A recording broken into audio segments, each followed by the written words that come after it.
Former President Trump returned to New York over the weekend, and though he may no longer be in office, that didn't stop both his fans and detractors from converging on Trump Tower on Monday, making their voices known.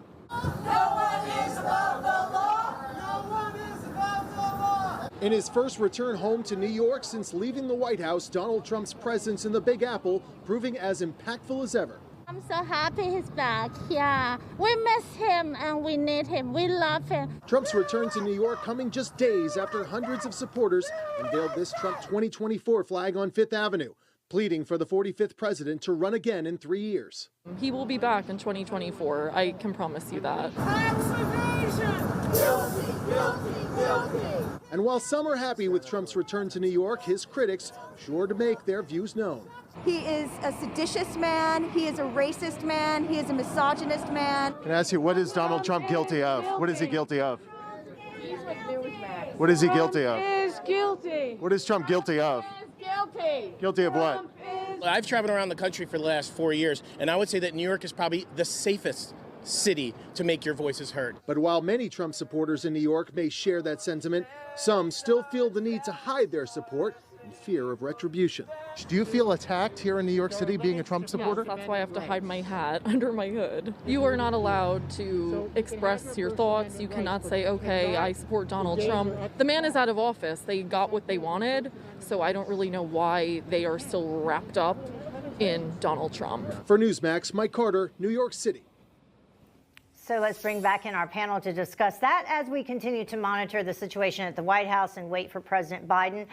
Ford, what do you think the president's doing back here? Or the former president, I should say.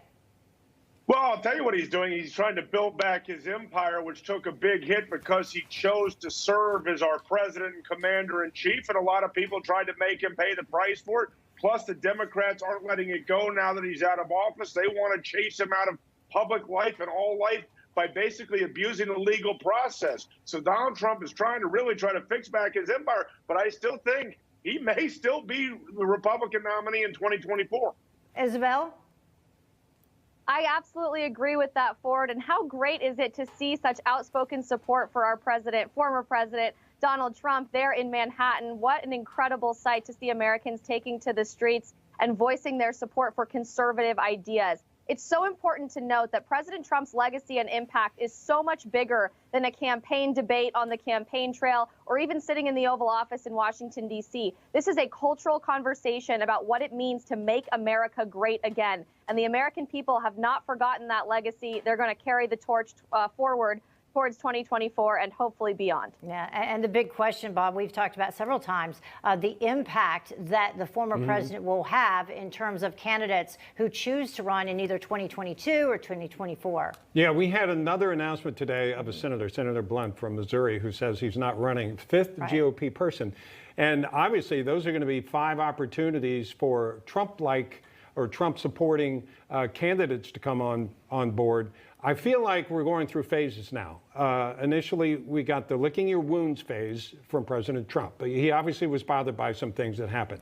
Now he's starting to assess how he can become a kingmaker. And I think part of that is one of the things that we saw today, Heather, about telling a couple organizations, you can't use money for people that don't support me. Or that oppose me. Or who don't support his American First agenda. Yeah, and I think that's part of him trying to become a kingmaker for 2022. And if that goes well, obviously he would be in a good place for 2024. Yeah, Ford. So they do need his support, but they also need his money and the money that he can raise.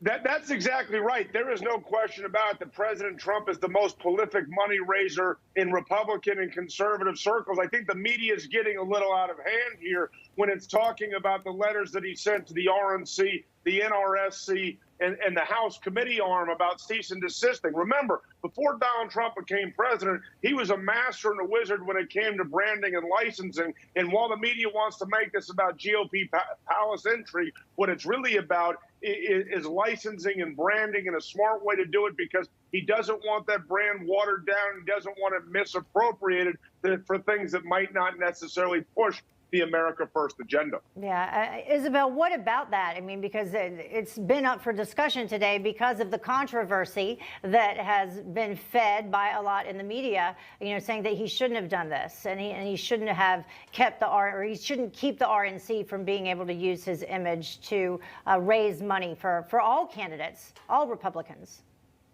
Well, first and foremost, Heather, President Donald Trump's name and brand is his own. It's in his likeness. So he absolutely should have autonomy over that and how it's appropriated in the future to help raise money for the Republican Party. But we're seeing a very interesting ideological divide start to form within the Republican Party, and that's not necessarily a bad thing. You're seeing establishment Republicans who have been in office longer than twice the time that I've been alive as an American at age 23 versus this new age of conservatism coming to light in public sectors here in America. You see the Madison Cawthorns, the Kat Kamicks, the Lauren Boeberts sitting in the United States Congress right now promoting this America First, Make America Great Again agenda. And young Americans in particular are so energized and inspired by this. President Trump gets it, and he's looking forward to getting that ideology to the forefront of the Republican Party. You just watched Newsmax TV, America's fastest growing cable news channel, now in more than 70 million homes. You can get Newsmax TV on your cable system or check your cable guide.